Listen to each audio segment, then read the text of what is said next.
नरवक्षी राजकुमार की कहानी। एक समय की बात है। एक नगर में एक सुंदर सा राजकुमार रहता था। उनका विवाह बहुत ही जल्द एक सुंदर सी राजकुमारी के साथ होने वाला था। इसी की तैयारी में पूरे राजमहल को अनेकों तरह के फूलों से सजाया गया था। राजकुमार अपने कक्ष में ही सोते सोते राजकुमारी के ख्वाब देख रहे थे। बाहर मौसम बहुत ही रंगीनमय था। राजकुमार जब खिड़की से बाहर की ओर झांका तो उसे उस सुहावने मौसम में राजकुमारी से मिलने की इच्छा जाहिर की। इसीलिए उन्होंने अपने राजमहल से सभी से छिपते छिपाते एक घोड़े को पकड़कर उसमें बैठ गए और अपने महल से कुछ दूरी पर राजकुमारी से मिलने चले गए। जाते हुए बीच रास्ते में उन्हें पानी की प्यास लगी। राजकुमार पानी की तलाश में किसी जलाशय की खोज करने लगे। कुछ समय के बाद उन्हें एक जलाशय दिखाई दी। वह जलाशय के पास पानी पीने के लिए गए, मगर जलाशय पूरी तरह सूखा हुआ था। राजकुमार बहुत दुखी हुआ। बहुत मुश्किलों से जलाशय मिला था, मगर उसमें एक बूंद भी पानी नहीं था। उसके बाद राजकुमार भटकते भटकते किसी झोंपड़ी के पास गया। बगल में एक कुआं था, जिसमें से राजकुमार पानी निकालकर पीने लगा। उसी समय एक बुढ़िया उस झोंपड़ी के बाहर आई और बोली, बेटा, यह तुमने क्या किया? यह कुआं तो एक शापित कुआं है। इसका पानी कोई भी नहीं पीता है। अब तुम हर रात को एक नरभक्षी बन जाओगे और उसके बाद तुम्हें कुछ भी याद नहीं रहेगा। तुम्हारे सामने कोई भी होगा, उसे तुम खाने के लिए उस पर हमला कर दोगे। इस पर राजकुमार ने कहा, हे माता, इसका कोई उपाय है क्या? आप ही इसका कुछ तोड़ बता सकती हैं। बुढ़िया ने कहा, बेटा, इसका सिर्फ एक ही उपाय है। यहाँ से 5 कोस दूर पर एक पहाड़ है, जिसमें एक संजीवनी बूटी नाम की पौधा है, जिसके रस को पीने से इस शाप से मुक्ति मिल सकती है। और बोली, बेटा, लेकिन तुम्हें रात के समय किसी अच्छी सी जगह पर छुपना पड़ेगा, वरना तुम किसी को भी हानि पहुंचा सकते हो। राजकुमार ने कहा, ठीक है माताजी। यह कहकर वह राजकुमार वहां से निकल गया। अब राजकुमार थोड़ा चिंतित हो गए कि पहले राजकुमारी से मिलने जाएं कि पहले अपने शाप से मुक्ति पाएं। उसे कुछ समझ नहीं आ रहा था। संजीवनी युक्त पौधों वाला पहाड़ बहुत दूर था। कुछ समय में अंधेरा होने वाला था और वे नहीं चाहते थे कि कोई अपने हाथों से मारा जाए।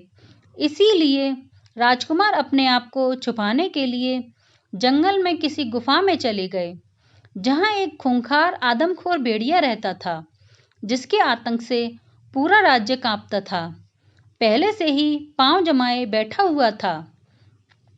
राजकुमार को देखकर वह आदमखोर भेड़िया गुर्राने लगा और उसे खाने के लिए उसकी ओर बढ़ने लगा।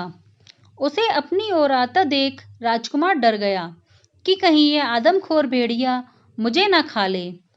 तभी रात हो गई और राजकुमार देखते ही देखते मनुष्य से एक नरभक्षी के रूप में बदल गया। उसे नरभक्षी में बदलते हुए देखकर भेड़िया घबरा गया और वहीं पर रुक गया। भेड़िए को देखकर नरभक्षी रूपी राजकुमार उसकी ओर बढ़ने लगा और जोर जोर से गुर्राने लगा। उसकी आवाज से भेड़िया डर के मारे वहीं बेहोश हो गया और उसे नरभक्षी रूपी राजकुमार खा गया। अगली सुबह राजकुमार पुनः अपने असली रूप में आ गया और वहां से उस पहाड़ की ओर से निकल गया। गुफा से निकलते हुए गांव के कुछ लोग राजकुमार को देख लेते हैं और उसके पास जाकर उससे पूछने लगे, हे वीर पुरुष, आप कौन हैं जो इस भयानक गुफा के अंदर से आ रहे हैं? इस गुफा में तो एक खूंखार आदमखोर भेड़िया रहता है। तुम्हें उसने कुछ नहीं किया? राजकुमार बोले, नहीं, मुझे तो कुछ नहीं किया। वह वहीं गुफा में मरा पड़ा है। यह बात सुनकर गांव वाले बड़े आश्चर्य में पड़ गए और उसे देखने के लिए उस गुफा में गए। और जब पास जाकर देखा कि सच में वह खूंखार आदमखोर भेड़िया वहीं पड़ा है, यह बात पूरे राज्य में फैल गई कि एक आदमखोर जानवर को एक मामूली से लड़के ने मार दिया, जिसे आज तक किसी ने मार न सका था। उस राज्य का राजा उसे शीघ्र ही अपने राजभवन में बुलाते हैं और उसे धन्यवाद कहते हैं। हे वीर पुरुष, आज तुमने मेरे राज्य को इस आदमखोर भेड़िए से मुक्ति दिलाई है।